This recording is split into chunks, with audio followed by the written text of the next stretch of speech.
عبد الواحد زمرات اللي هو المدرب السابق ديال اتحاد توارقه، اللي قدم الاستقاله ديالو بعد مباراه ديال اتحاد توارقه ونهضه الزمامره اللي كانت فيها فضائح كرويه.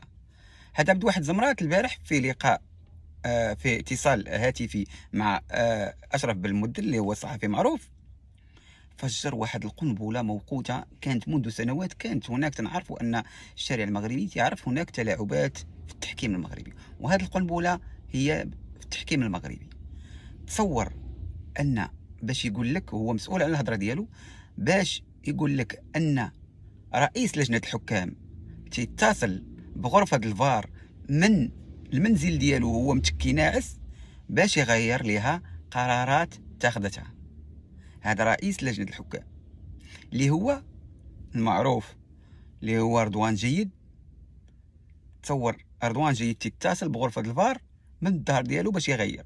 ما عمرها كانت في التاريخ نهائيا الا في الدوري الايطالي اللي كانت تلاعبات، الدوري التركي، بعد الدوري الجزائري اتصل به باش تغير القرار ديالو. والسلطه الكامله عند الحكم ديال الساحه والحكام ديال الفار، ما عند شي واحد يمكن ليه يتدخل باش يغير. فسمعوا هذا التصريح ديال عبد الواحد زمرات، سمعوا ليه.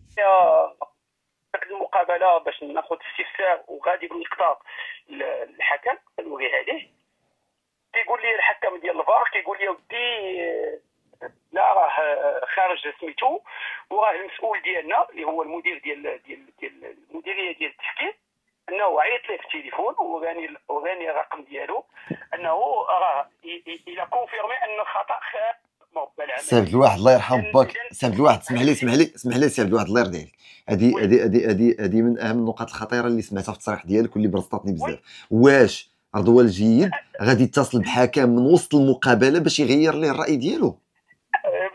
كيعيط على الفار، ما عيطش على انا هادشي هذا ما جبتوش انا من الفراغ. انا هادشي اللي قالوا لي اللي دلا به الحكم ديال المقابله ديال المغرب الفاسي ودوزناه. يعني ما كيقول لك بان رضوان جيد هو اللي اتصل بهم وقال لهم يحسبوا بيلانتي على برا، مع العلم انه هو في المعموره في الرباط ماشي حتى في التيران.